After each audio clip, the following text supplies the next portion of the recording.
Hi, I'm Priscilla, founder of Powerful Authentic Queen, and this is my story. If you've seen a previous episode, I want to say thank you for listening. I encourage you to catch the episodes in order so that you can follow the storyline. But whether you hear 1 minute or the full story, I am thankful to share it with you. And I hope that by sharing my story, I can somehow inspire other women to be brave, stand up, and speak out. My dream is to help women be their best selves in all aspects of life, leaving a lasting impact on the world. Powerful Authentic Queen is just one way I hope to make my mark. Last time, I shared how I was able to trace back some of the court documents. And I shared with you how I went from living with my brothers to being in foster care and eventually getting separated and ending up with my grandmother as my legal guardian.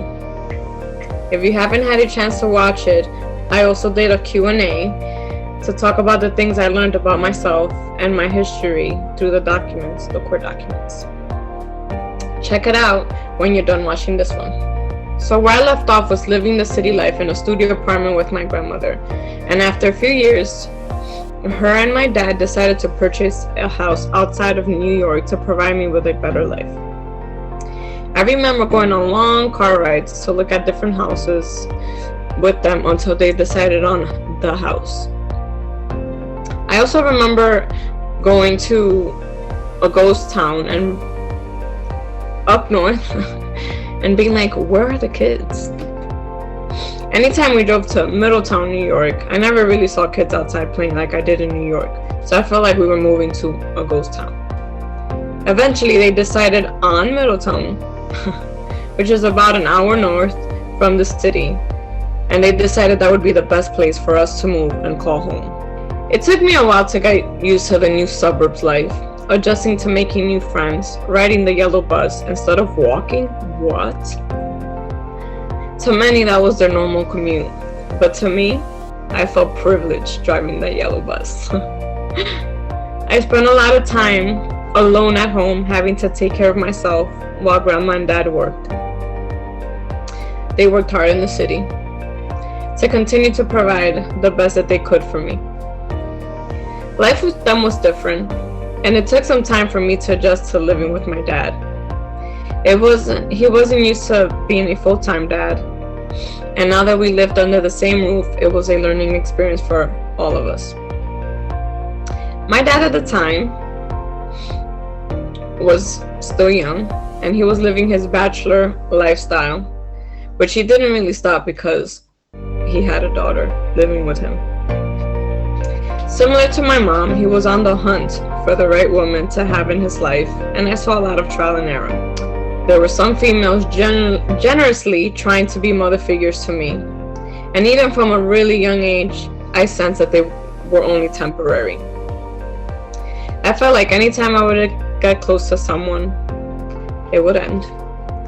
My father was also very explosive, temperamental, hot-headed. What other words? The list goes on. But I remember becoming scared of my dad because I never knew how he was going to react when I told him something or wanted to show him something. If it was something he didn't like or he really didn't agree with, sometimes he would just start yelling and slamming things. He hit me a few times, and boy was he heavy-handed. This fear hindered our relationship, and it affected how much I wanted to be around him. I would sign up for any after-school program just so I wouldn't have to go home, especially if my dad was home. He and my grandmother would get into bad fights where cops and family members would often be called. As you may imagine, my father was also very strict, your old-school Dominican father. And there wasn't much I could do unless it involved staying home or going to my cousin's house. I wasn't allowed to go over a friend's house or sleepovers. If my dad was feeling generous enough to let me go to a friend's house, he had to talk to the parents and run a background check on them. So I was probably allowed to go over to like 2 friends' house. If I was lucky, it was more like 1 friend's house, which they became like family. Now that I'm older, I understand why he did certain things, especially considered what had already happened to me, but I still think he was too harsh on me. There's plenty of times that I used to be like, Dad, I'm a girl, I'm not a boy. There was also summers that I spent either going to New York to visit family. I always ended up back in New York just because I've always missed it ever since I've left it. And that was fun. Those were fun times. A lot of, hanging out with my cousins as teenagers and doing teenage things, going to the carnivals and stuff like that. And then I also spent a lot of summers in Connecticut with my mom. And that's where I saw a lot of let's just say my mom. I saw my mom a few times get beat and get beat unconscious by her boyfriends at the time. So those weren't really fun memories. And I remember as a little girl, I would always say, I'm never gonna be with a man that treats me like that. Or I would be like, I'm never gonna be with, like a man that just disrespects me and doesn't like value me and love me. Because to me, that, like, back then, it never made sense. That wasn't love. Beating somebody to the point where you're leaving them unconscious on the floor, that's not love. So I remember as a little girl just being like, that's never gonna be me. Like, I'm gonna change it, and I'm gonna have a loving husband, and it's gonna be this beautiful fairy tale, right?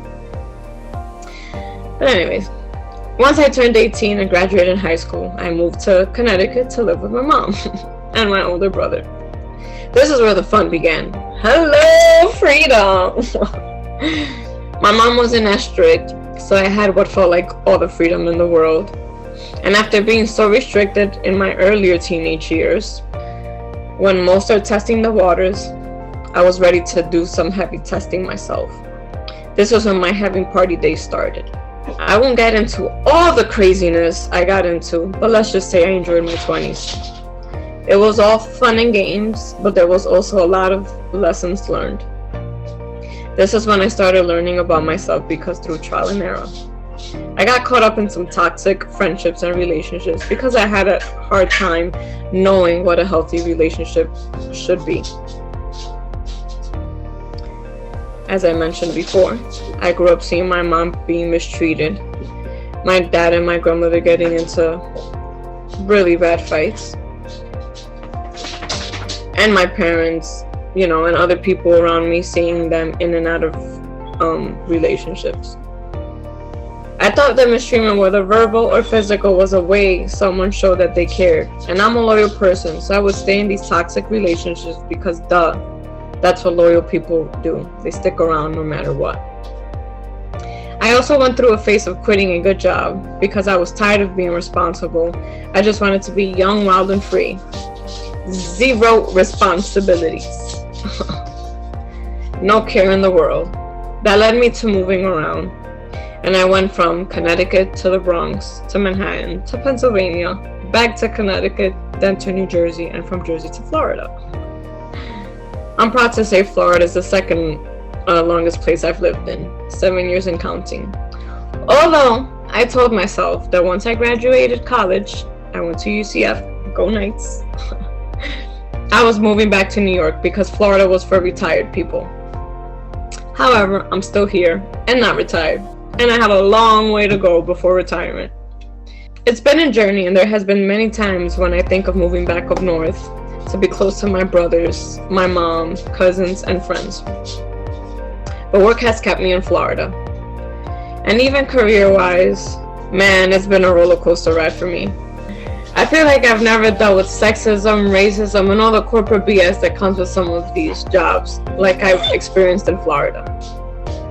But this has taught me to just use my voice and speak up when things aren't going right, and also not staying in these environments, because I feel like we grow, at least I was taught to, I saw my grandmother and my dad stick to these one jobs, and I'm like, no, I'm not staying in these environments where the workplace is horrible and like they're not, caring about their employees and stuff, and also to really look at the companies or wherever I'm working, their values and what they stand for.